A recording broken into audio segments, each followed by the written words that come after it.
Right now, an engineer is fine-tuning a missile that can hit a single target on the far side of the planet.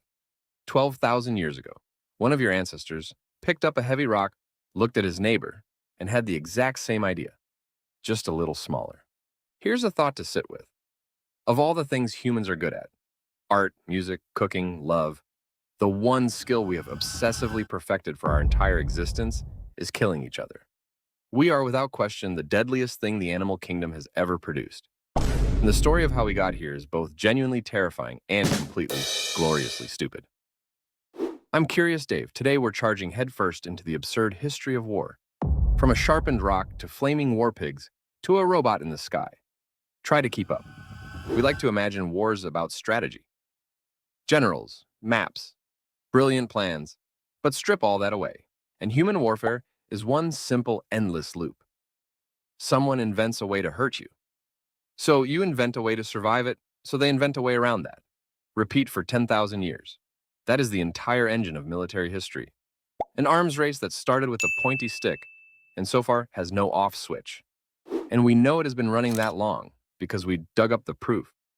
At a place called Nataruk in modern-day Kenya, archaeologists found the skeletons of a band of hunter-gatherers from 10,000 years ago. Their bones told a grim story. Crushed skulls, arrow points buried in ribs, hands that had been tied. This was not a hunting accident. It was a massacre. Some of the oldest evidence we have that humans planned, organized, and wiped each other out, long before we had cities, kings, or anything actually worth stealing. The urge came first. The excuses came later. Here's why it never stopped escalating. Every weapon quietly creates its own worst enemy. You show up with a club, someone invents a shield. So you make a bigger club, an axe, so they build armor. So you invent a bow to punch through it. So they hide behind a castle wall. So you build a giant machine just to knock the wall down. Every solution is just a new problem wearing a helmet, and nobody could ever afford to stop. Because the moment you stopped improving, the guy across the field didn't, and now he had the better rock, which leads to some truly unhinged inventions.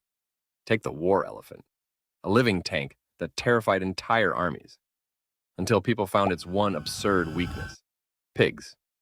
Elephants, it turns out, are utterly petrified of squealing pigs. So according to ancient accounts, armies would cover pigs in tar, set them on fire, and send the shrieking, flaming animals stampeding at the elephants, who panicked and trampled their own side. A war machine, defeated by bacon. Then there is Greek fire. The Byzantines had a secret weapon, a liquid that burst into flame on contact and kept burning, even on top of water. They sprayed it from their ships and turned entire fleets to ash. It was so valuable, such a guarded state secret, that they never wrote the full recipe down. So when the empire fell, the formula died with it. To this day, nobody knows exactly how to make Greek fire. We invented a superweapon. Then we lost it. And we figured out biological warfare disturbingly early. During one siege, in the 14th century, the attacking army was being wiped out by plague, so they made a decision. They loaded their own infected, rotting corpses into catapults and flung them over the city walls. Some historians think that single horrifying move may have helped fling the Black Death straight into Europe. Oh, and gunpowder, the invention that rewrote everything. It was discovered by Chinese alchemists who were trying to brew a potion for eternal life. They were hunting for the secret to never dying, and they accidentally invented one of the greatest tools ever made for the opposite. The weapons got so effective that people literally tried to ban them. In the year 1139, the Pope outlawed the crossbow, at least against fellow Christians, because it was too deadly, too easy, and frankly dishonorable. A farmer with a week of practice could now drop an armored knight who had trained his whole life. Naturally, everyone ignored the ban almost immediately. So here we are, from a sharpened rock to flaming pigs to gunpowder to a drone flown by someone in a chair 2,000 miles away. In 10,000 years, the weapon went from something you gripped in one fist to something that can erase a city before lunch. The technology is completely unrecognizable. But here's the part that really gets me. The ape holding it has not changed at all. The Nataruk hunter who caved in a skull with a rock and the modern engineer building that missile are running the exact same software. Fear, tribe, territory, us versus them. We upgraded the tools a million times over. We never once upgraded the reason. And yet, here's the strange, almost hopeful twist. Despite these nightmare weapons, you are statistically far less likely to die a violent death today than that Stone Age hunter was.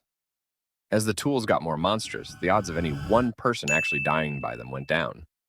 We built the scariest weapons imaginable and somehow became a little bit safer. Make that make sense.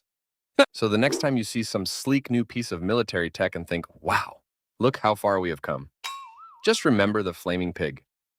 We are the same animal, holding a shinier rock.